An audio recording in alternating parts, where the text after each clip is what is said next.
She'd been raised in the nearby town of Gouda, and the archives there contain an extraordinary paper trail of angry witness statements from neighbours and relatives detailing the disintegration of Maria Tins's marriage to the violent and abusive Rainier Bolnes, a wealthy brickmaker whose business was on the slide.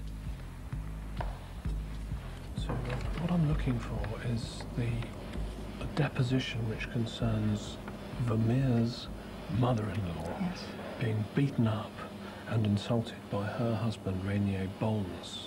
Mm-hmm. I think is that... That's it, yes. Yeah. He doesn't have very good handwriting, this no. Even I can see that. Lots of crossings out. Yes. So is that because he's actually having to write down what people say as they say it in the room? Yes. So when they make mistakes, he has to...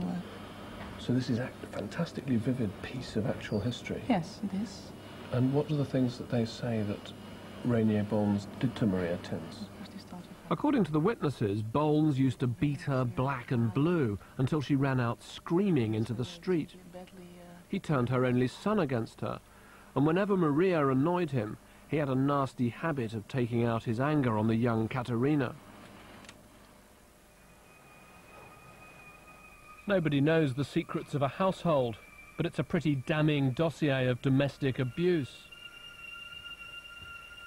I wonder what Vermeer made of these stories of Katerina's childhood, the rich Catholics who turn out to be the dysfunctional neighbours from hell. After the separation, Maria Tins moved to Delft with Katerina, and Rainier kept custody of their son, Willem, whose parting shot to his mother was to pull down his breeches and bare his arse to her in the street. She shared one thing with Vermeer in that house on the Oude Langerdijk, a past she'd rather forget.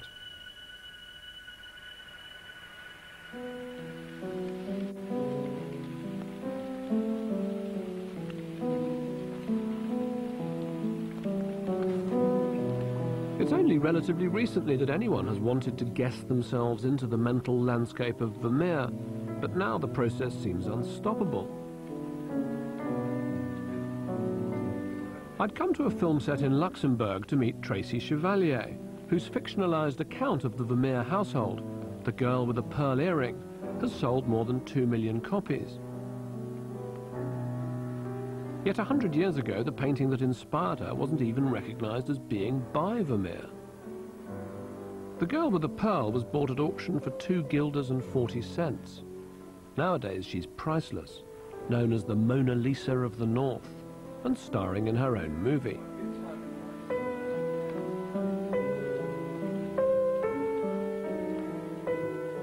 It's such a seemingly simple painting, but I found that actually underneath it all, it's very hard to tell what the narrative is of it. And I think what attracts me about Vermeer's paintings is that he takes away the narrative. You know, typical Dutch paintings of that time tell you what to think, and he doesn't. He takes out, he removes a lot of the symbols so that you are just left with a girl's face and you make of it what you will. When you look at a Vermeer painting, you slow down and you get quiet. And I think that maybe it's like a little gift you get from the painting, is that you can't appreciate a Vermeer quickly. You look at it and it's like, whoa, and you stop and you stay, and you feel like you're becoming the calm person in the painting.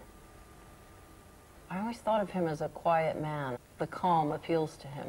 And so there's an intensity that he can focus on that corner and put everything into that corner. So that he's not painting a huge market scene, the huge world, but he finds the world in the corner instead. Your master's a fine painter, Griet. The finest in Delft. In Chevalier's book, the girl in the painting is a servant in Vermeer's house, who becomes an object of desire for a character who is also Vermeer's patron. He's painted me. Perhaps that will be my epitaph. His existence in real life was unknown until recently, and his discovery helps to explain one of the great mysteries about Vermeer, why he produced so few paintings. The detective in this case was a man who has doggedly combed the Delft archives for over 20 years, a professor from Yale, John Michael Montias. And I suddenly realized that various documents relating to a man named Peter Klaas van Ruyven actually had to do with a patron of Vermeer, which nobody had realized before.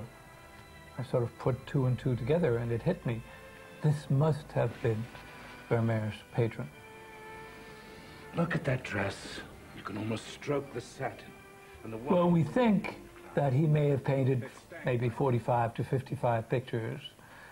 And we think that he may have sold to his patron close to half of his output. Can you imagine yourself in such finery, Grete? She loved it, you know. Men looking at her.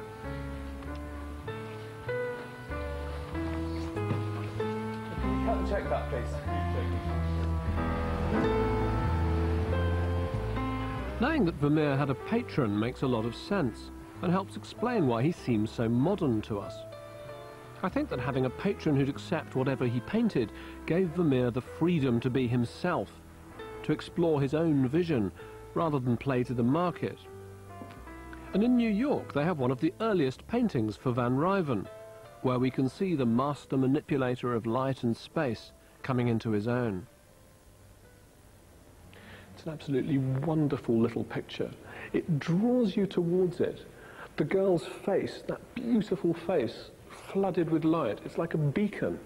You have to stand here, you feel. You realise that Vermeer's actually choreographed you. He's turned you into an eavesdropper, a voyeur on a 17th century scene.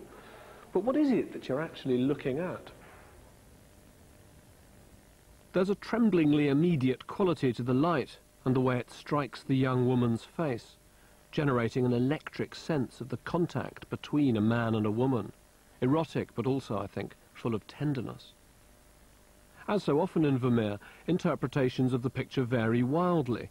The man's a soldier, and some say the girl's a prostitute, the map behind her signifying her worldly and therefore corrupt nature. I don't buy that. I think it's a picture about the look of love, the instant when two people fall for each other.